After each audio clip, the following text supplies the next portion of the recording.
Sabe aquela sensação de abrir o portal de notícias e se sentir, assim, absolutamente minúsculo? Totalmente. A gente vê decisões sendo tomadas em Davos, em Washington, mercados oscilando por um boato, e a impressão é que a gente é uma formiga no meio de uma manada de elefantes. Exato. Nossa vida parece um detalhe, sabe? Totalmente à mercê de forças gigantescas, anônimas. É o sentimento de impotência da nossa era.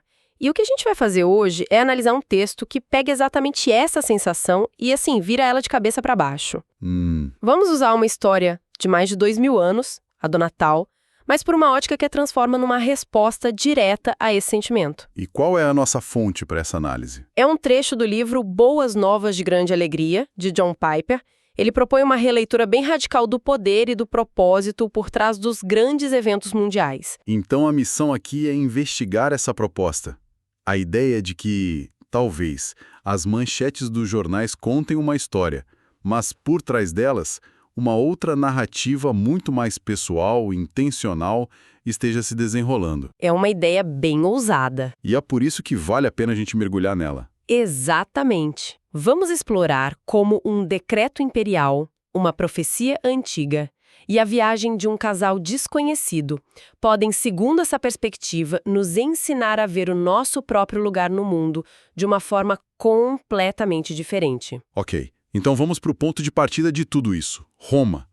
Temos César Augusto, o homem mais poderoso do mundo, emitindo um decreto. Um censeamento em todo o império. É difícil até de visualizar a escala disso, né?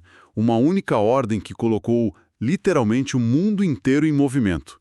Uma máquina burocrática, logística colossal. De poder massivo contra um detalhe quase esquecido. Uma profecia muito antiga. A do profeta Miqueias? Isso, que dizia que o Messias nasceria numa cidade minúscula, sem importância estratégica nenhuma. Belém. E aqui entra o que parece ser um problema logístico no plano. Os protagonistas da história, Maria e José, não estão em Belém. Não mesmo. Eles moram em Nazaré, que fica a mais de 100 quilômetros de distância. Para os padrões da época, é uma viagem enorme, cara, perigosa. E ainda mais para uma mulher no final da gravidez. Exato. Eles não tinham nenhum motivo aparente para ir até lá. E é aí que a argumentação do texto começa a ficar interessante. Ele conecta esses dois pontos, o decreto imperial e a necessidade profética, de uma forma, assim, bem radical. Como assim? O que o autor propõe é que a história não é simplesmente um rio que flui ao acaso. Nessa visão, ela se parece mais com um míssil teleguiado. Cada evento, não importa quão grande, é visto como um ajuste de curso para atingir um alvo incrivelmente específico. E pessoal? A história mundial se torna, então, uma coleção de biografias. Quase isso. O decreto de César, que afetou milhões, teria um alvo principal: levar aquelas duas pessoas específicas para aquela cidade específica naquele exato momento. É uma inversão de escala impressionante. O macro servindo ao micro. Uma inversão total. Total. César Augusto, com toda a sua glória e poder, achando que estava consolidando o seu controle sobre o império, seria, nessa interpretação, só um instrumento. Uma peça sendo movida num tabuleiro muito maior para cumprir uma promessa feita séculos antes a um povo numa província distante. Agora, é importante dizer que historiadores debatem bastante a natureza exata desse censo, né? Alguns questionam a escala, se realmente exigia que todos voltassem à sua terra ancestral, ou até o ano exato. Sim. Como essa incerteza histórica afeta o argumento do texto? Ótima observação. E para o autor do texto, o ponto central não é o rigor histórico do decreto em si, mas a engrenagem teológica que ele acredita que está em movimento por trás do evento. Entendi. Ele usa a história como ela é contada no Evangelho de Lucas, é um estudo de caso para um princípio maior. Claro, uma leitura puramente secular da história olharia para isso tudo e diria que foi Coincidência. uma coincidência monumental.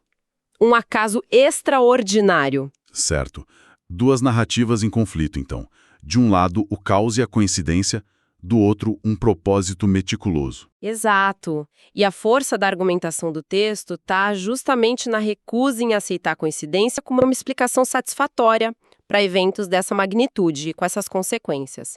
Ele nos convida a considerar a possibilidade de que o que parece aleatório é, na verdade, orquestrado. E essa ideia de orquestração nos traz de volta a nossa sensação de impotência. Eu lembrei daquela experiência de estar preso no trânsito, atrasado para algo importante, só porque uma comitiva presidencial precisa passar. Sei bem como é. Naquele momento, você é um detalhe insignificante na logística de alguém muito mais poderoso. Sua vida interrompida por uma força que nem sabe que você existe. É a analogia perfeita. O texto pega essa sensação e aplica à escala de toda a história. É isso. E a resposta que o autor oferece é: e se, na verdade, a comitiva estivesse passando por ali por sua causa? Ele extrapola a lógica do senso de Augusto para o nosso tempo. A proposta é que as gigantescas forças políticas e os enormes complexos industriais de hoje, que parecem nos esmagar, Sim. estão, sem saber, sendo guiados por Deus. E o propósito disso seria o quê? Segundo o texto, não é para a glória dos presidentes ou para o lucro das corporações. O objetivo final seria o bem do que ele chama de o pequeno povo de Deus. É uma afirmação quase inacreditável, né? Muito. É uma afirmação profundamente contracultural. A metáfora usada é que Deus maneja o império para abençoar seus filhos.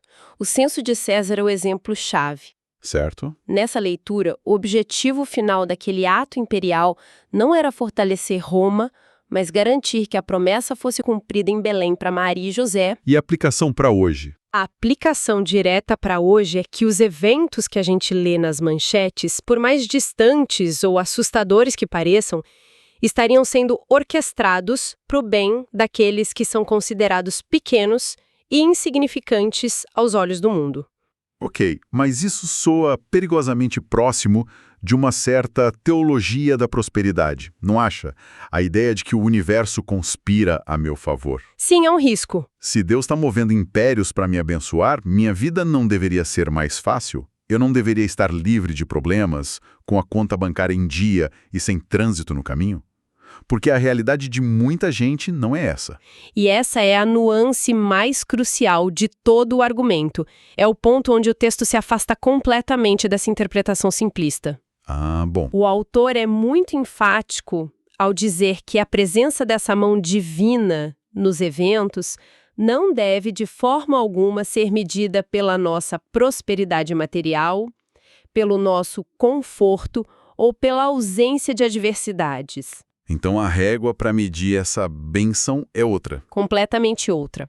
A afirmação central do texto é que o objetivo final de Deus não é a nossa fama, a nossa riqueza ou a nossa felicidade como a gente define, Mas sim. mas a nossa santidade, a nossa transformação de caráter. E isso muda toda a equação. A métrica é interna, não externa. Exato, e isso muda tudo. Porque, dentro dessa lógica, a dificuldade ganha um novo propósito.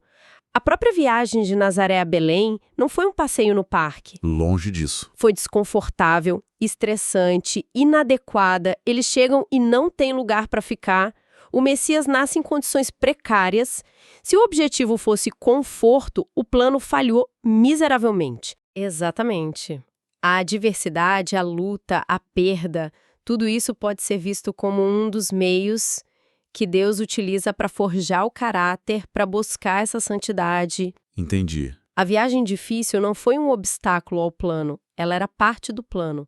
Foi o caminho necessário para o cumprimento do propósito e um caminho que, em si, já ensinava algo sobre humildade e dependência. Para reforçar esse ponto, o autor busca um apoio no Antigo Testamento, em Provérbios 21, versículo 1, que diz algo como ribeiros de águas, assim é o coração do rei na mão do Senhor.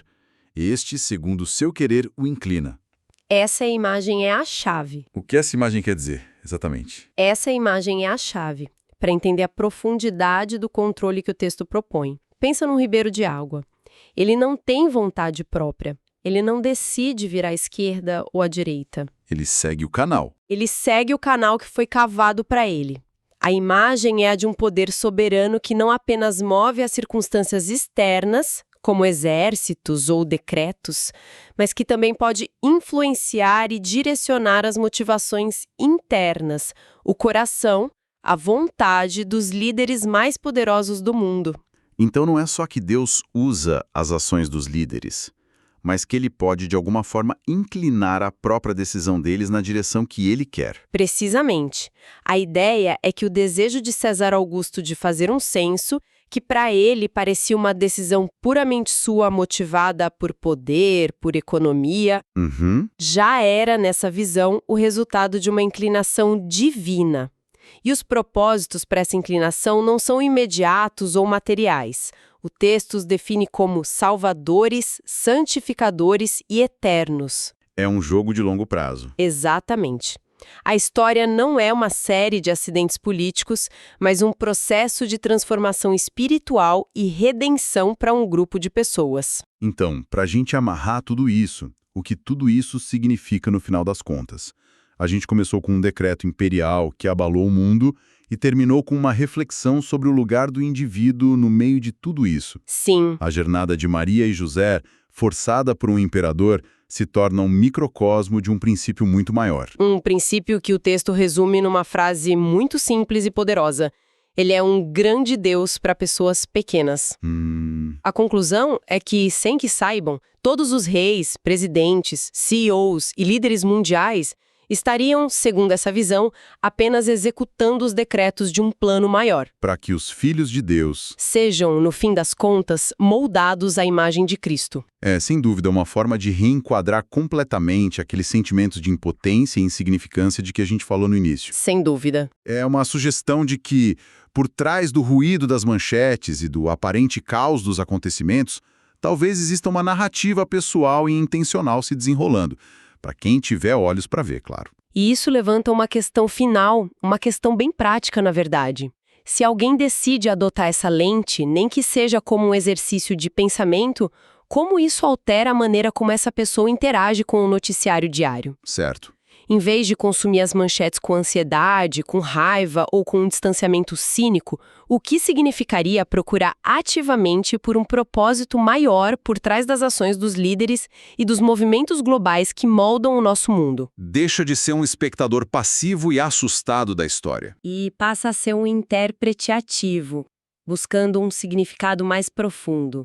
A pergunta não seria mais o que esses eventos farão comigo, mas talvez para que fim maior esses eventos, mesmo os mais difíceis, podem estar me moldando. É um convite para olhar para a história, tanto a grande quanto a pequena, com um novo tipo de atenção. E talvez com um pouco menos de medo.